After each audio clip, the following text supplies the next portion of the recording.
It's time to feel the rage. Welcome to Film Rage, where we talk movies in theaters, streaming, and classic films as well. Directors and actors beware, as you cannot hide from the rage. My name is Bryce, and I'm part of the Film Rage crew, which also includes Jim. Hey there, Jim. Hey Bryce. Also, we have the Merman. How's the Murray doing today? You're looking fairly better than you guys. You're looking awfully spry. I don't know. That's because I don't work for a living. There you go. Not often. And I don't spend every Monday night going out to movies till midnight like you guys do. Yes. Yeah, it's true. That's your own fault. So with the introductions out of the way, well, let's rage on. But we love it. Yeah, sure. Thanks to all been supporting us. If you love our independent podcast, please like, subscribe, share, and give us a rating on your listening platform. Or you can dare us to see a terrible film, and if it played anywhere in a cinema in the world, we'll watch it. Now, just for clarity, so everybody realizes this and stop asking me on social media or Murray coming up with stuff or friends of the podcast. A theater project that is a live theater that's actually captured on camera and put up on the screen for people to watch is not a film It's at or a movie a theater. Just saying. It's not a film or a At a movie. movie theater. It's a theater play. At a Now, movie theater. let's get to raging. All right. Well.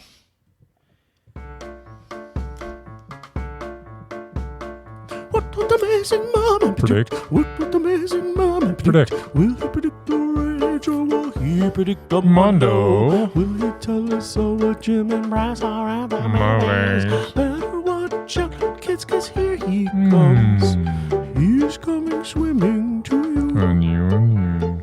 Swim, Murray, swim, Murray. Swim, Murray, swim. Swim, Murray, swim, Murray. Swim, Murray, swim. Swim all the way to our hearts, our little rage-filled hearts. All right, well, there's a trio of movies this week. Yeah, Spider-Man. Which I saw none of. Did we do them. Spider-Man? And Spider-Man We did 2? Spider-Man already. Oh, right. Yeah. Spider-Man's at $2 billion The already. Odyssey, did we do that one? No, that was a while ago. Oh, okay. I remember Jurassic doing Park? Odyssey. Yeah, did we do Jurassic World with ScarJo? ScarJo. That was like a long time. I don't know what you guys are It's like talking about now. A week ago. Okay. Well, Odyssey was like a month ago. So, Let's do Super Troopers Super Troopers. 3, which I've seen none of. Oh, I that's watched too the bad. trailer for this last night. I'm Some- like, do they actually do any cop stuff? Because it looks like just some kind of wedding that the guy's trying to stop. Murray, I didn't know if there's any actual cop action in this movie. They're you troopers. There's you some- haven't seen one Super Trooper yet? Not a one. Oh. You Gladly. haven't? Bryce, you've seen one, though. Come on, meow. Why would I? A bunch of nobodies in it. People I've never heard of. Why would I see a bunch of nobodies doing stupid humor? They're somebodies to us. But Jim loves that crap. So I'm going to go Mondo, and for Bryce, maybe a meh. You realize that Super Troopers, when we were doing our top comedies of all time, I think it might have been my number one comedy I of don't all remember. I time. don't remember what you say. he Just doesn't. saying. He I doesn't. tune you out. But this is the third one. So just saying. That's Yeah. true. Maybe there's some shit in there you didn't like. Rosebush Pruning, which apparently is not really about gardening. There's some gardening. I don't know. There's a lot of blood in this one. I would have gone to it, except There's a lot of fluids in this it one. was playing at one movie theater, the entire city, and it's one that I will not go to. Yeah, and at one time, At one time, I noticed that. it's playing at one So time. I skipped that one too. What a terrible. But yeah, let's go double Mondo on that one because it looks like a lot of blood. and other fluids. Speaking of fluids. blood, Ice Queen Man, Ice Cream Man. which I've heard enough about that how bad it was, I didn't even want to see it. It's Eli Roth, who apparently is also in it. Hey, watch out for children. Yeah, That's right. especially after you give them ice cream. Jim loves his blood and gore, no I matter do. how crappy the story is. That's true. So let's go meh, and I think Bryce is gonna rage about it. There. All Done. right. That's a pretty good. He's got a pretty good handle on this week, I think. Tried harder than I usually do. I try. It's nice to see Could've Murray. just- Nice to see Murray's trying for a Could have change. just done meh all across the board. I didn't. Yeah, there you go. Well, you never. Some weeks that happens. It does. So Super Troopers, do do do do do. I have no idea what that song, how it goes. I just know it's Love ABBA. is gonna find you, Jim. Oh, that's what this movie was about. There you go. So here's the thing about Super Trooper movies. They're kind of like putting on your favorite hockey jersey and playing road hockey with your buddies for an hour and a half. That's basically what it feels like. There are lots of laughs, mostly because of it being super racist, but appropriately so. That's always good. If that's a thing. And my God, everything and every time Kevin Hefferton, aka Farva, does or says anything, it's hilarious. The story, like most Super Trooper films, are a real basic cop comedy film. But here's the dildo. It's too long. As much as there are some funny bits, it's a comedy. And comedies, for me, it's very, very rare if they 87 minutes. fully can entertain for a whole movie. And that's what kind of happens to this one too. There are a few plot points that kind of get lost and go nowhere. There's also almost too many characters now, and none of them are fully realized except Farva's. Like, he's the only one that it's kind of his story. It's funny. It's not as They had 3 movies to realize the main characters. yeah, exactly. Yeah, preaching to the choir, buddy. Hey, they did it all in the first one. Yeah, that's literally my point. It's good. Yeah. It's not as good as the first one. No. It's better than the second one. Yes. Which makes it meh. There you go. It was funny. I laughed. Yeah, because it was funny. That's what happens when you make a comedy. When you make Apparently- a comedy that's funny, Apparently you laugh. The Indian mother in the movie likes the racist humor. Well, everybody That's what the trailer said. everyone in the Yeah. movie likes the racist humor. She's a fan of Farva. Yeah. Yeah. She's a fan of Farva, but he's on his best behavior, and it's Farva on his best behavior is still hilarious. For those who haven't seen the movie or the trailer, Farva on his worst behavior basically you got is this hilarious. old fat white guy trying to marry the Indian You're simplifying. daughter We've of- had 2 movies building up to this I'm just crescendo. saying, if Murray. they haven't seen it, that's the gist of what the racist thing was. well, it's a Super Troopers movie. It's a Super Troopers movie. There's not a lot of story. That's all you have to know about it. No, it's not a lot of story. It's And the brother's trying to basically- stop it. It's the Broken Lizard comedy troupe from way back Sure. when, getting back together and having a good time on screen. This is the equivalent of a Cannonball Run movie, only funny. So, Bite your tongue. and it's just a bunch of buddies getting together and making a movie, and they're hoping when the movie's over that the audience is having as good a time as they had making it. And that's what this always feels like with a Super Trooper movie. Yeah, it's putting on your hockey jersey and playing ball hockey. Yeah, in the exactly. backyard. Just old friends getting together and doing their thing. And it is really, really funny for a while. So Hey, that's what I said. and it's true. It doesn't need to be an hour and 45 minutes. I don't know why they extended it to that. This should have been like an 87-minute movie At tops. there, what I said. and they could have packed it all into that. It could have been rapid fire humor the whole way through. But yeah, it loses some steam. As comedies just do for some reason, and I've never understood why they It's can't because keep they up the try pressure. to make it it's like It's without like making it a sketch they comedy. front load everything, and I don't get. Let's just even it out. If you're gonna have a lull in the middle. If you absolutely finish strong, and they didn't really finish strong. Really enjoyable though. If you love Super Troopers, the first one, you probably thought that the second one was okay. And I think you'll like this one a lot better than the second one. There's a lot of laughs in it. It's just funny when you get Heffernan and Chandrik Sakar and Lemmy and Soder and Stolhansky. You get those guys together, they make funny. They just do, and they did it again. A lot of time in Yeah. the movie. Yeah. I mean, I like all their movies. Like I even like the Slammin' Salmon, and just, I mean, they're just always funny to me. They just are. I like this troupe. I think you know what it is. It's funny stuff. It is really like. But at the end of the day, it's mad. If you look at Jackass, yeah, it's like if you have a bunch of jackasses that aren't trying to make each other go in pain.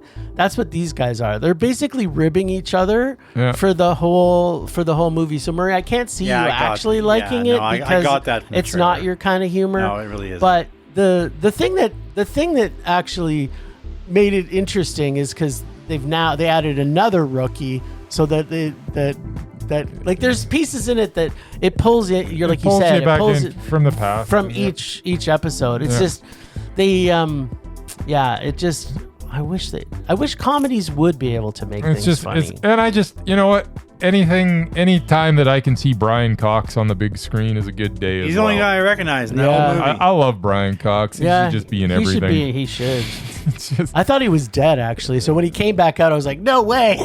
Like, what is happening? Well, I know he was in the movie The fact that he did the first one at the time in his career that he did it, when he was doing some pretty serious stuff, and he just said, screw it, I'm going to do Super Troopers. Like, good on you, Brian Cox. Kudos to you. But yeah, no, really, really enjoyable. If you like Super Troopers, you'll like this. I liked it, laughed a lot, but it was, at the end of the day, it was meh. Sorry, he was in what movie we didn't like? Well, two of them. Oh, he was in Red and Red 2. I liked Red. I hated Red, and I hated Red 2 even more. Yeah, I liked Red. And he was in both of them. He played a Russian. He played a Russian guy who helped out the Americans. Yeah, that's fantastic. That's right. I'm choosing to just forget that.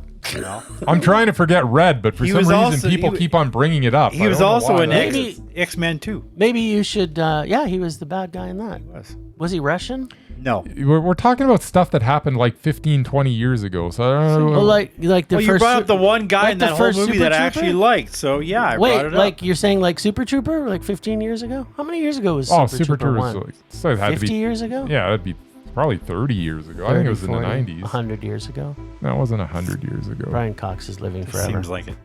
Yeah. Yeah, he was old in the first one. So he's super old now. All right.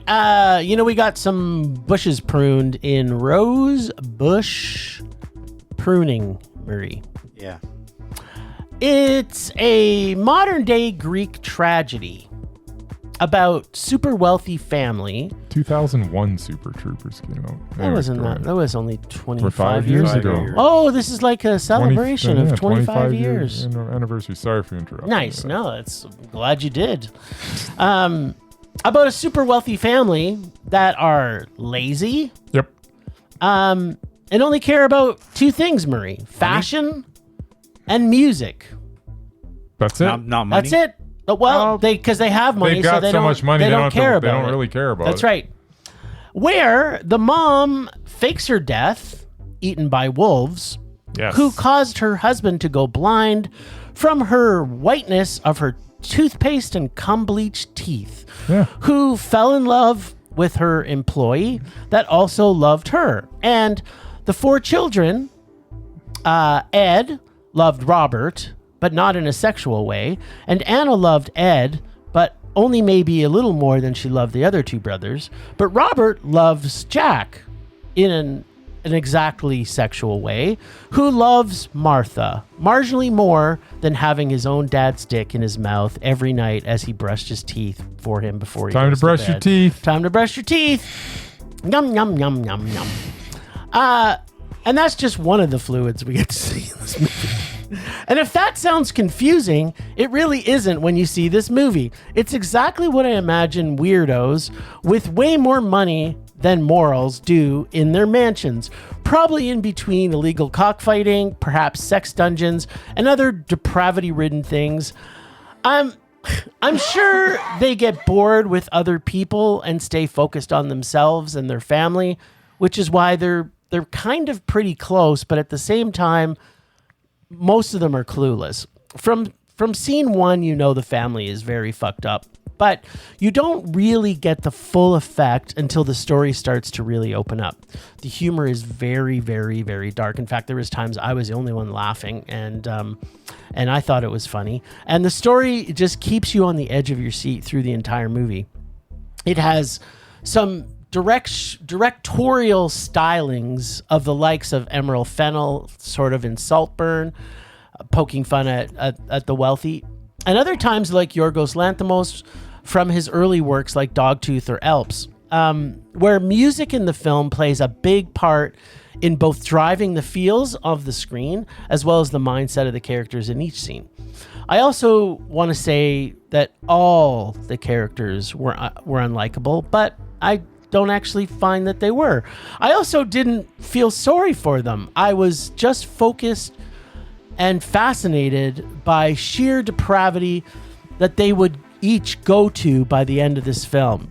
I did question as we neared the end what the motivations of each character was, but I feel there was kind of just enough sibling rivalry sprinkled into here that slowly brewed throughout the film that basically a couple of things that happened to our narrator caused him to light a chain of events in motion that in no way did I want it to stop, nor could it possibly have ever even been stopped if anyone wanted it to stop. And I think it's exactly what he wanted to happen. Yeah, of course, it was 100% what he wanted to happen. Including what happens. Including what, yeah, exactly. I was glued to the screen for the entire movie. I love this film. It was Mondo. Karim Enois. I'm not as familiar with their work as I probably should be, having seen now only a couple of his films. But now I want to catch up on them. Performances by everybody were breathtakingly stellar. Callum Turner, I think, is going to be in every movie this year. Maybe he's in a lot of movies, and he's fantastic in every movie. Every single one. And every movie's been pretty much fantastic. It's true, and they're all so different. I know. Elle Fanning, as always, is like, oh my god, and you know she's one of the actresses that really kind of owns her own body. She's not afraid to get nude when the scene calls for it. If you haven't seen her TV series on Apple TV, she's pretty much naked through the whole show. Jamie Bell, man, you've grown up from Billy Elliot, I can say that. And even Mur's favorite, Pamela Anderson, is back, which was a pleasant surprise. She's having a career resurgence. Yeah, good for her. I don't think she's a great actress, but she's not taking anything away from the movie. Well, she's not going, what do you call it, punching outside her weight class. She's just doing what she... Well, she is a little bit in this movie. I think she's... Here's the thing I think about Pamela is that... Yeah, but she's not trying to do Shakespeare or anything. No, I know, but what she... I think what she was known for in the past is why she's made this complete transformation. She never wears makeup anymore. Yep. She's completely natural, and in this movie, it fits. Like, there's so much that goes on with these characters, and I mean...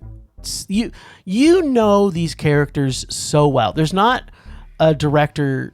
Well, for me, character-driven films is everything. Like, the story could have been horrible, and because how fantastic these characters are, they're so fucked up and weird, but lovingly weird. It's just this movie is so good. This is probably in my top 10 so far this year for sure. It's going to make my top 10. I loved it. It was Mondo. It's going to keep repeating that. There you go. Yeah, this is just a movie about just some horrible, spoiled, awful rich people that just don't really care about anything but themselves. Oh, and fashion and music. And it is a different type of movie, that is for sure. As you're watching it, I can see why some people are not digging it, and I can see why there are a select few like Jim that thinks it's just absolutely amazing. I tend to agree with Jim here. This movie is unlike anything I've ever seen. the acting's great, other than Pam Anderson. Whatever. She was fine.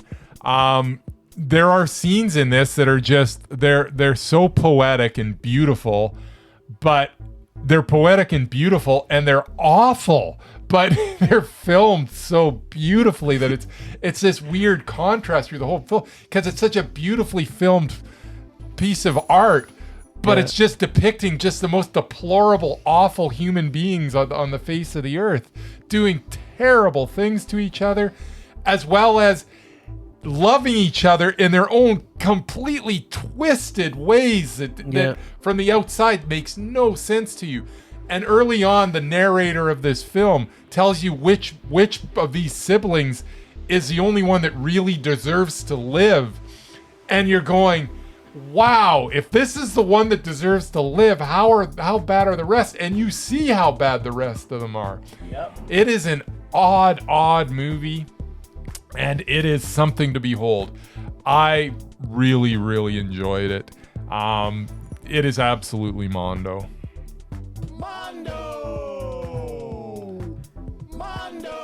There's just some scenes in this, like I call them Saltburn scenes. Really, like there's scenes in Saltburn as I'm watching it. It's hard not to think of Saltburn. Yeah, and even Dogtooth, like because of like the two of them, is like, it's funny how that just slowly percolated into the film. But there's scenes in this, like the scene where they're driving for the first time to the place where supposedly Pamela Anderson dies, and they have the music going, and they're all just that wolf scene is awesome. They're all just dancing in the car to this song. It's just like, and there's just like throughout it there's just sprinklings of fashion things, like the one brother Robert who he's completely fascinated by what's her name, Versace, and so it's just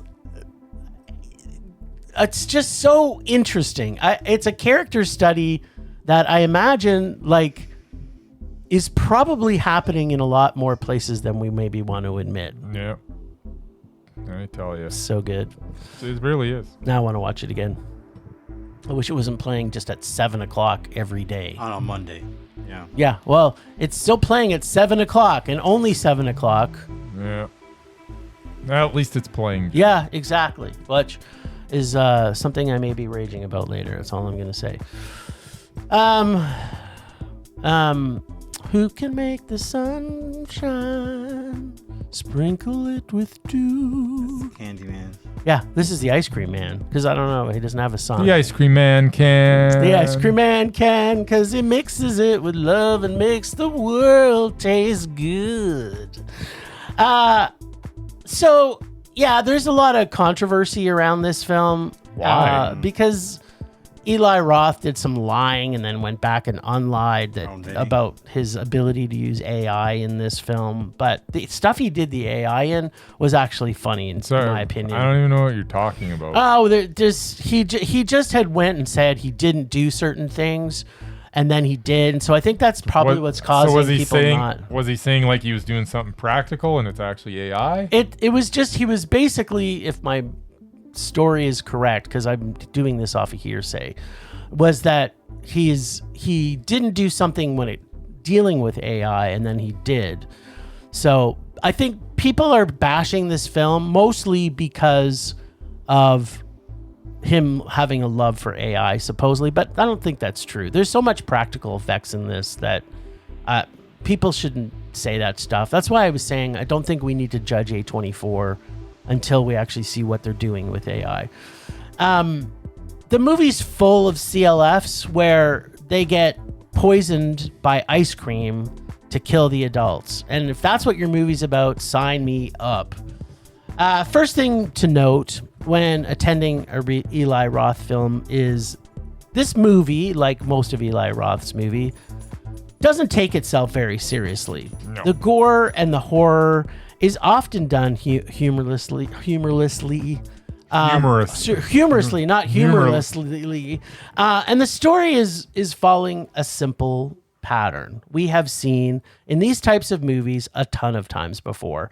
But there are little Easter eggs sprinkled in this for horror fans that if you're not a fan of horror, you will definitely miss. Like the song and scene homage to the movie The Birds. Yeah. And the stupid plot point that happens in all of these types of supernatural horror films, where for no reason whatsoever, a random character explains how the ice cream man comes into being and how to kill the beast by doing all these steps. And it's completely making fun of itself. And these types of films, plot points in films. So I laughed hysterically at how Eli Roth was making fun of possibly himself, but mostly other directors who do lazy plot points like that. And it's done hilariously, as the kids even say, "What the fuck are you talking about? What is happening right now? All these steps to being able to kill the ice cream man? Like, Yes. what?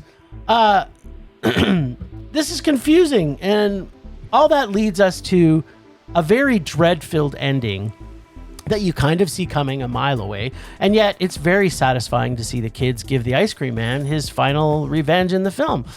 And spoiler here, we also learn the whole surprise person who's spilling the beans, I'm saying, about the ice cream man and his origin was actually part of the plan all along. In fact, the priest, who is the surprise, actually says, "Do not trust the necromancer, as he cannot be believed." Yet another obvious foreshadowing we are given earlier in the movie. I laughed enough, actually quite a bit. The gore was fun, but my God, the kids in this film are all horrible actors. Like, I mean, horrible. We've talked about this before, and maybe that's intentional too. I'm not sure. Like, maybe Eli Roth knows that too, and if he's going to cast kids, he's like, I'm just going to cast the worst cast of CLFs that could ever appear in a film. I kind of wish that his AI scandal stuff he's going through right now perhaps created Still better. don't understand. Perhaps created better dialogue in this film, because it was also not the greatest. The creepy little fuckers, to be effective and make us root for them, they kind of need a few things, like A, be good actors, B, be likable enough to want to root for them, or C, have dialogue that's worth listening to. We had none of that. I kind of don't care what happens to them by the end. And when the surprise finale happens that I predicted long before it happening, I also didn't feel any emotion, just like the actors who were portraying them. It's an Eli Roth film. It doesn't make me rage. It's a meh. It's probably a low meh, but I laughed enough at this. There's some kills. And then staying for the final scene at the end, I thought was worth it. I don't know what you thought about that. It was worth it. Totes. All right, so Ice Cream Man. Yeah, it's just really uneven. It goes from being royally entertaining to just some really terrible dialogue, back to royally entertaining, back to just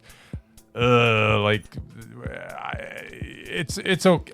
Like, I don't even know what it was trying to be in between sometimes. It was, I guess I know what it was trying to be, but it didn't, I don't know, it just didn't land for me.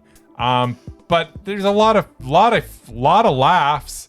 There's a lot of, cool looking gore. It all that stuff works. The wink and nods to the camera, they for the most part work. But, at the end of the day, yeah, you got some terrible little actors, some dialogue that once again is not terrific. There's times when it's okay, but overall it just lands flat as well. There's a lot of stuff that just is flat in this movie. But then you've got the little crescendos of action, which are fun. But even some of those were a little uneven. It's like some of them were so well done and some of them were not. There's like, can't remember. I know there was one scene. I don't even remember which one it was, but there was one scene. There's a lot of scenes. There was one scene where it was a kill, and it looked like it was from another movie. It just wasn't up to the caliber that he was doing with the rest of it, and it was all done in kind of a cheesy. Was it the one where the girl cut her mom's head off? I think that might have been the one, because I know it's a horror movie, but unless you've got the mum tied down or you've got the mum sedated in some way. She's not going to just sit there laying perfectly still as you saw her head off. And it's just like, let's not be silly. Or the grinder one where he sticks the kids convince the dad to stick his hand in that one I was okay with. Okay, so what was wrong with that one? Okay, so where was the controller to turn the carburetor on and off? How are you going to fucking put things in the carburetor when the light switch for it I think that's where it should be. That keeps it safe, Mitt. From who? Safe. From yourself? If you're if you get caught in it, how are you going to fucking turn it off? Safety first. Then if I was to design that actually, when they did it, I'm like, oh, what a good idea. That's where all switches for the carburetor. Yeah, of course, because when you're sitting by the sink going to turn it on, you want to have to get away from the sink, go into the other room, go in the dining room to turn on. That way, it's controlled. Actually, again, this is what I think. Why it's done is that Eli Roth is kind of like, there's so many things in this that he's making fun of horror, the actual genre of horror throughout the film, and he's making like there's slasher things that you can make fun of. He's just made fun of a lot of horror stuff. And I guess on that level, I mean, even when he's sawing off the head, but I think that's what it is. Is that what it is? I think he's intentionally trying to make fun of certain types of horror, and I think he did it pretty good, because you kind of go, this is stupid, and then you look and it's like, okay, it is stupid, but it's also funny stupid. So he's intentionally trying to make a bad movie. Yes, that's what I think. But in an entertaining way. Yes, because the people who are horror fans understand all of those things. Yeah, and I realize that we understand, but I think that might be the misstep here. Is it? It wasn't clear enough to some people. No, you can't just do that. It's just something that is a hard thing to do. And he didn't do it and as I don't well. think he did it as well. Yeah. But because some of it, if you're going to do that, you do it. But this was inconsistent. So, I don't know. It was okay. I laughed. It was an Eli Roth movie. It's meh. Pretty much. We had that discussion after the movie. It's like, well, have you ever watched one that you hated? Well, no, I don't think I have. I mean, even Green Inferno, like, they're all okay. Well, even Hostel 2. It's like, Hostel it's 2, still got some good stuff in it. Yeah, there's some stuff. Ultra-violent stuff. Yeah. Anyways, yeah, meh. Who can make You're being too generous. No, I don't think so. There's a lot of laughter in this. We laugh so much, Murray, that some of the kills are so funny. Like, he has to have some kind of story. And what I heard, the guys on. So Murray, there's a scene where this guy's on one of those Segways. Or I don't know if it's like a Segway or, you're riding on a... And you think the payoff is when his head gets cut off as it's just going through. That's not the payoff. You got to wait a long time for the payoff. Because basically all these kids are killing everybody, and he's riding on this Segway, not going that fast. He's like, I'm going to get away, and then some kid just jumps out of nowhere and chops his head off. Yeah. So good. There's so many funny parts. Maybe if it wasn't on at 10:30 at night at every theater I checked, I'm like, it's too late. It's too late. It was. It was. It was.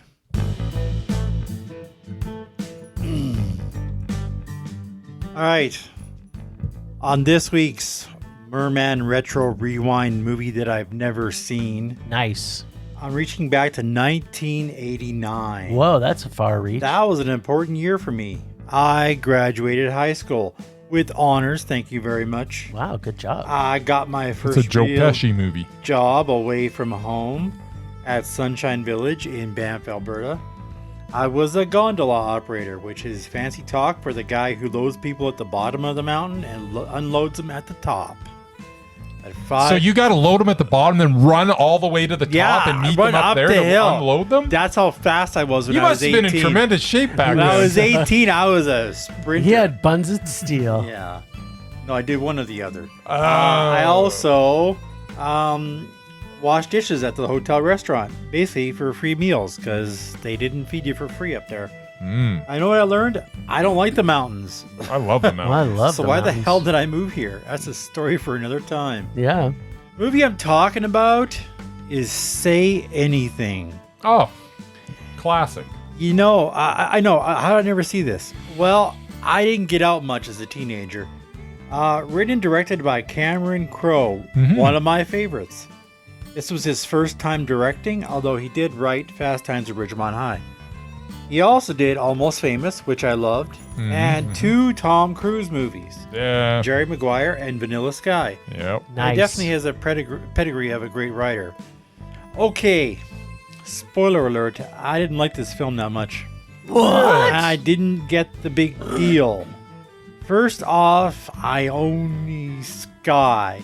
Who the hell is she? Never heard of her before or since. I looked up her filmography. I still don't know who she is. Yeah, she's done some Don't know stuff. anything she's been in.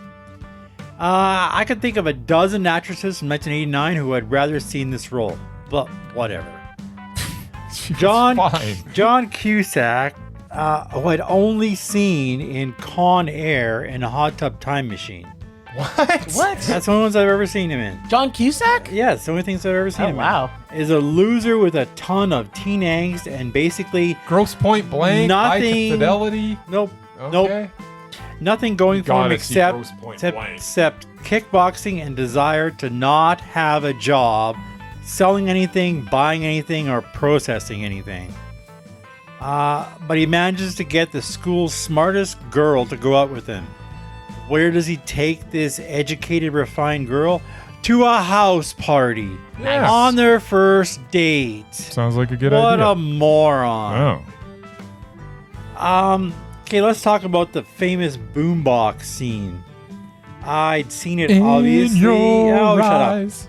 I don't want to hear that crap. I'd seen it obviously Peter without the Gabriel's context. crap? He's standing in front of his car, Yes. which has a stereo, Yeah, but that doesn't which make it plays cool. the same cassette tapes he's playing in the boombox. Yeah. But he's Why the hell Point- didn't he just blast the car stereo? because She never even looked out the window. He doesn't have enough battery, Murray. Ever. it's symbolic. The 80s, it wasn't the 50s. Plus, it didn't even work. She didn't come running outside into his arms. He just sat in her bed. That's the point. Whatever. So again, I don't get the big deal with that scene. Okay. There was something I liked about this film. What? There's a lot. Frasier's dad, John Mahoney. Okay. That was one hell of a story arc. Did you also notice Frasier's ex-wife Lilith, Bebe Newworth? She was in it for like 5 minutes. It's obvious that this guy loves his daughter, apparently so much he was willing to steal from old people to give her a better life. I thought this would be a better story than the whole romance crap with the 2 leads. I actually did like the ending to this film, which turned it from a possible rage to just a meh. I also didn't like the soundtrack, including that stupid Peter Gabriel song. What? Maybe if I'd seen it 35 years ago, I might have liked it better. Yeah, probably. Well, now I've seen it. I don't get the big deal. That would be a movie I wouldn't mind seeing again, just Yeah. to see what I thought of it. Because I love that movie. I when I saw loved it that in movie theaters. when I saw it first. Too. Yeah, But then I loved almost didn't- everything John Cusack was in I back didn't get then. it. Yeah, so No, did I. I'm And not then a there big was fan of a his turning either. point for him. Yeah. Was it that one Vacancy? Was that the one he was in? The one he was in a horror movie and it wasn't good. No, it wasn't Vacancy. That was one of the Luke Wilson. Oh, there you go. Um, He just got bad all of he a was sudden. in that one where I know is they it liked called? him that much. What's it called? I don't know. I thought it was Vacancy. So Maybe it is Vacancy. I don't know. John Look Cusack. it up while Jim's talking. I miss you. I like your sister better. Yeah, she was in it too for 5 minutes. Temperature rising. Vision blurring. Rage taking over. I'm getting Vacancy and those remakes that we just watched mixed up. Was he in in my head. Vacancy? I don't know. Maybe. Maybe. All right, here's my rage this week. It may stay this rage until I finally get to see. Identity is the one you're thinking. of. You're right. That's the Yeah. one. Vacancy was Luke Wilson. Okay, there you go. Thank you. That was the one I was thinking of. Yeah. I liked Identity. Yeah. Except that was the movie that turned. And then for after me. that? Yeah. Well, then he was in Runaway Jury, which was awful. That's what I'm Must saying. Love I Dogs. loved Runaway Jury. Must Love Dogs was awful. Yeah, that's what I'm saying. That was the turning point in John Cusack. So at least I got the right, Okay. not right movie. War Inc. was awful. Yeah. So my rage is anyway Go ahead. that. Are we going to get to that eventually? Yeah, eventually. That until I get to see Sheep in a Box in theaters and Spider-Man is still fucking playing in the movie theaters, that's going to be my rage. Because I'm like, the fact that this is filling every single theater that they can fit, and then you get things like Rosebush Pruning, which made us have to drive like maniacs to go from one theater to another, so we could see it for a one-time viewing at 7 o'clock only. And then on top of that, pile on top of that, all year long, it's like Bryce will have to fight to get out of work so as to make the first movie because they set them at either 4 or 4:15 or 4:30. So now all of a sudden, for our first movie, they're starting them at 5:15, and then the next one's starting at 7. So in what universe, like, what is happening right now? Like, I don't understand it. Like, I kind of understood it last week when we had problems when one of the movies we wanted to see was starting at 3 because it is the summer. So people are like, oh, maybe people will want to come at 3 o'clock and beat the rush hour. Blah, blah, blah, blah, blah, blah. But yeah, let's start a movie at 5:15 because no one's home from work yet, or everyone's home from work having some. Like, it's just, what the actual, like, Spider-Man needs to leave the theater, and Sheep in a Box needs to come to theaters. That's my rage. Not happy. Ah, well. Life sucks, Yep. and then you die.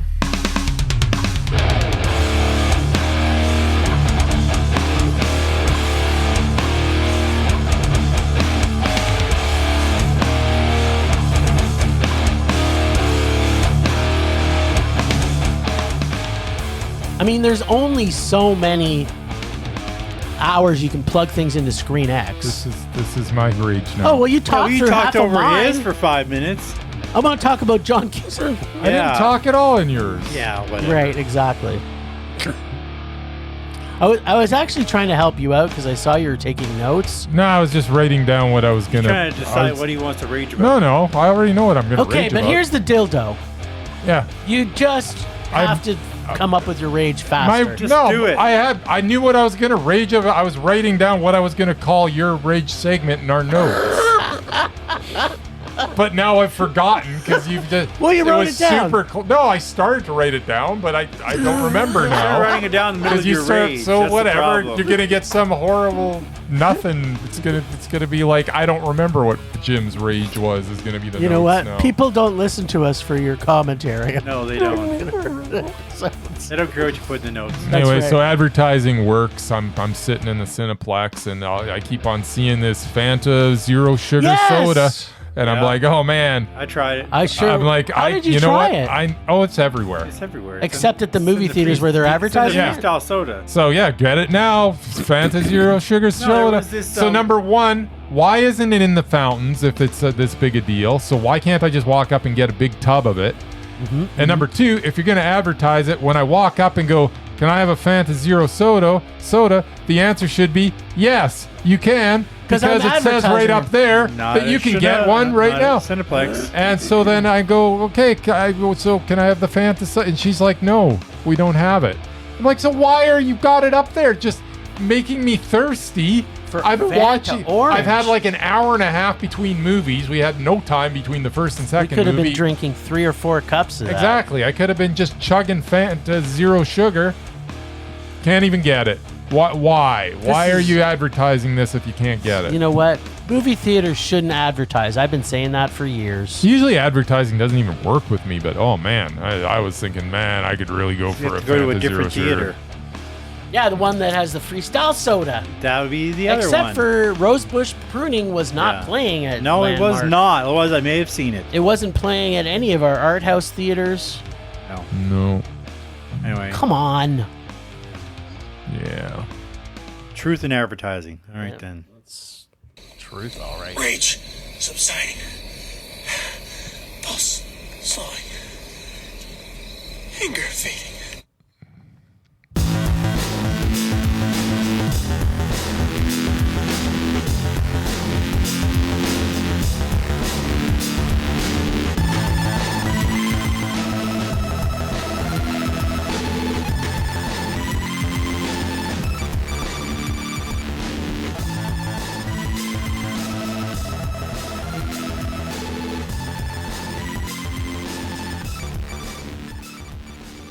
Welcome, Ragers, to Film Rage's totally retro nostalgia recall Flashback.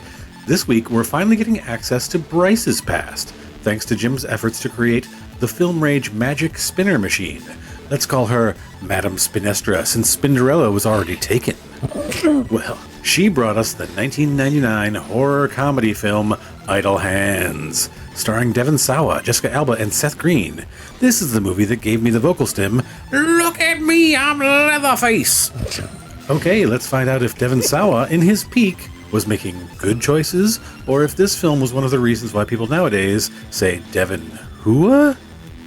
I'm not sure if that's supposed to read like Al Pacino, Hua, or Adam Sandler, Ahua.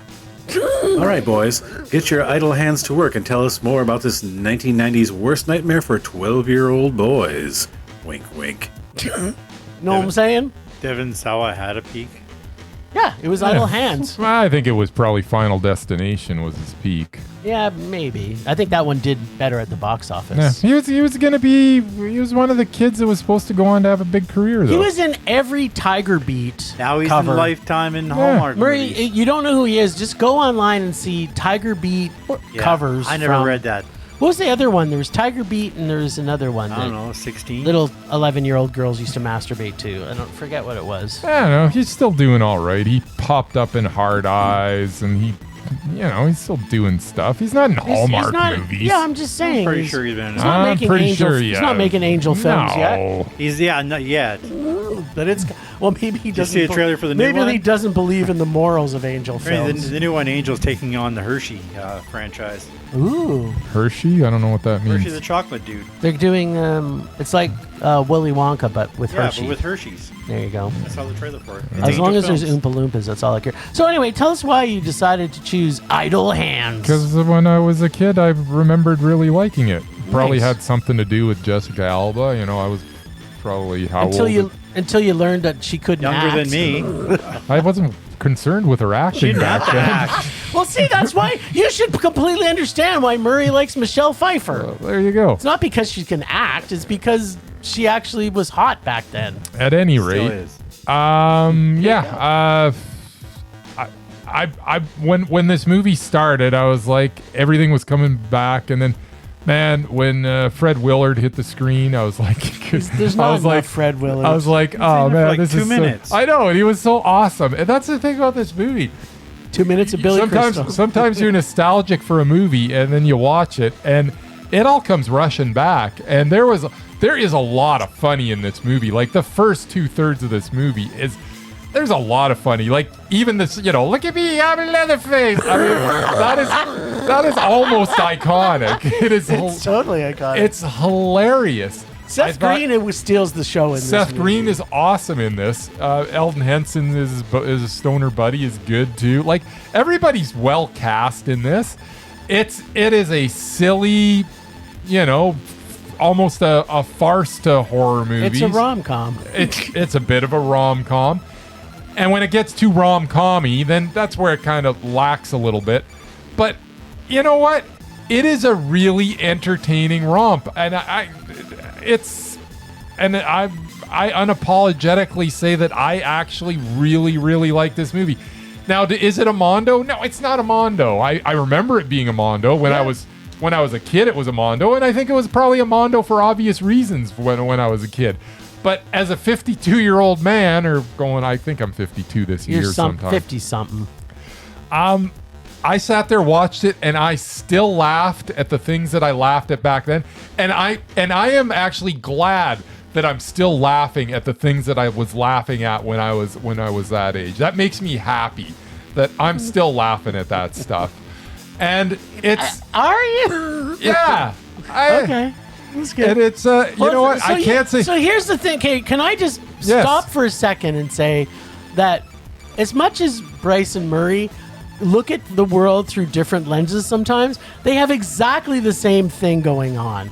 You still laugh at the things you still laugh at 13, and Murray still laughs at the things that he laughs at. Yeah, the thing is that doesn't always work though. Like but in this case it did. Oh, I thought you were telling us that you always did. No. Okay.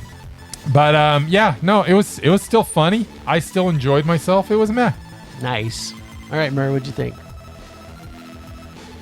Well, by some miracle of the automated digital spinning wheel, we actually got one of Bryce's picks this week. Yes. Yes, there are some in there. There is some. We have another teeny bopper romp, Idle Hands. Yes. But it's Seriously, dude, what is with you and movies involving teenagers? Yeah. I was almost a teenager when it came out. He's still thinks, like, 99? Murray. I was 25. That wasn't teenager. Ni- That's pretty much. 90% of the time, Bryce is filtering the worlds through a 12-year-old girl. Yeah, well, I guess he so- thinks like a 12-year-old girl, so that's it. Turns out I actually hadn't seen this movie. Oh, you're welcome. It did involve zombies, so I knew Jim would like it. Also had Seth Green, who I friggin' love in almost everything. Who doesn't? Hell, he was Chucky in Can't Buy Me Love. Look it up, Bryce. I've seen it. Like most of Bryce's I don't have to films, look it up. there wasn't much I liked about this film. What? I thought the story was stupid. A lot of the humor was even stupider. Most of the acting was horrible. That whole time that Devin guy had a possessed hand, I kept thinking Ash would have chopped it off by now. And then he did. Yeah, well, finally got around to it. But that wasn't the end of it. The severed hand did a lot of damage, killed a lot of people, and couldn't be stopped. Turned into Thing. I guess some of the effects are pretty cool. Okay, here's what I liked. Okay. Vivica A. Fox, right? She was awesome. Jessica Alba was friggin' hot. She may not be able to act, but she sure is pretty to look at. Dark Angel, Sin City, Machete, that surfer movie she did. Lucky for her, she made her fortune with eco-friendly products, like millions. Good So for her. she doesn't have to live on her acting skills. Good for her. I also love The Idiot's Even Dumber Friends. The drug dealer and his buddy, who meet an untimely death courtesy of the evil hand. I thought that was Lucky well done. for us, that wasn't the end of the story. They were even better as undead companions. Yes. The guy with the severed head and Seth reattaching it with a barbecue fork and some duct tape. That was good That was stuff hilarious. in That this. was hilarious. I will give you that. Unfortunately, Devin Sawa isn't good in this. He's Only pretty other bad thing actor. I've seen him in is Final Destination, also a horrible movie. Maybe if somebody else had been in this movie besides him, I might have liked it. It was barely a meh. Because of Seth Green, it made it better. And the hotness of Jessica Alba, Yeah, of course. for 5 minutes she was in it and wasn't wearing a lot of clothes. I liked her in it. Yeah, Nice. So it did still make it to him, eh? yeah, barely. Barely. All right. Well, here's what I want to say, because that hasn't already been said, is the FX in this was pretty good for the times that it came out, especially the headless dude. Like, lots of times back then, the I don't know what they did for effects back then, but it was really good. The effects in this are outstanding. It's over the top grossness in this is also quite good. Like burrito neck, that was pretty awesome. Seth Green, like we've already said, putting his head back on his body was killer. And this has like one of the best fucking soundtracks ever. Like it's just for I love it when directors know how cool music. Like I have this soundtrack. I've listened to this soundtrack way more than I've seen this movie. But I own this movie, and the last time I watched it was probably about 5 years ago. So I have seen it since I was a kid. I still really like this movie. It's fun. As you say, this one speaks to me. The humor speaks to me a lot. Devin Sawa is a horrible actor. There's how he made it past this movie and him and Jessica Alba make it. God, she was horrible in this. Like it's a good thing that she's attractive, because if she was trying to make it on acting chops alone, like I have no clue how that would have happened. There you go. And okay, the best actor in this is Vivica Fox. Oh, let's just by face far. it. And she's awesome in it. She's so good. I mean, if you have a name like Sister Liquor, A.K. Sister Liqueur. The core, yeah. You got me. Yeah. The cat swinging scene after Yeah. The cat was After he funny. I killed will his give you puppies. because I don't like cats, but I enjoyed that scene. There's so many scenes in this that are funny. Yeah, It's good it's time. good. It was a, Just it too was a bad, meh. too bad he ruined it. So Oh, whatever. we actually all agreed on one of Bryce's movies. This is Yeah. awesome. Yep. Good choice, Bryce. Very good choice. How about that? Well, we made it to meh, so it survived. Yeah, I didn't rage about it. Surprised Yeah, by so that. there you go. It's a good, and it's a Without horror, Seth Green, I probably would have. a horror comedy. Don't forget Jessica Alba. Okay, the spinner is going to. Sorry, I forget what Casey renamed her. Originally, anybody Something remember? about Madam Spinstress or something. Spinstrella. I'll definitely know it for next time because I had her as Madam Spinstro, but apparently that's been taken. And the magic Madam Spinstro says it's a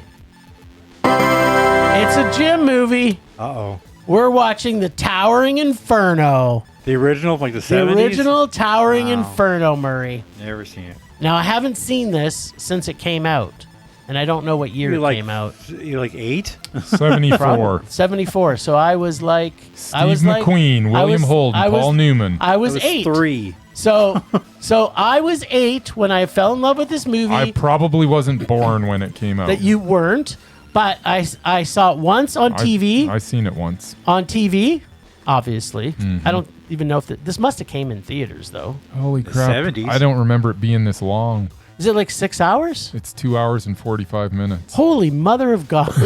God. maybe I don't love this movie. Yeah, I'm going to need a bathroom break in the middle just, yeah. just to We'll get be you know watching it. ahead of time.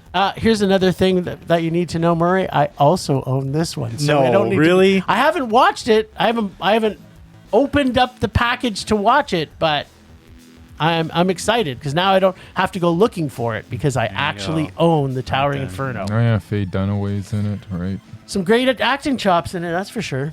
I'll block out the whole day for it. That's right. Sounds awesome. All right. Well, thanks, Ragers, for listening. Thanks to the extended Film Rage family you can find in our show notes. Thanks to Casey from The Nerdy Photographer for the voice of Rager Dare, our God of Rage, and the new voice of Film Rage's totally retro nostalgia recall flashback. Find the Nerdy Photographer wherever you stream this podcast.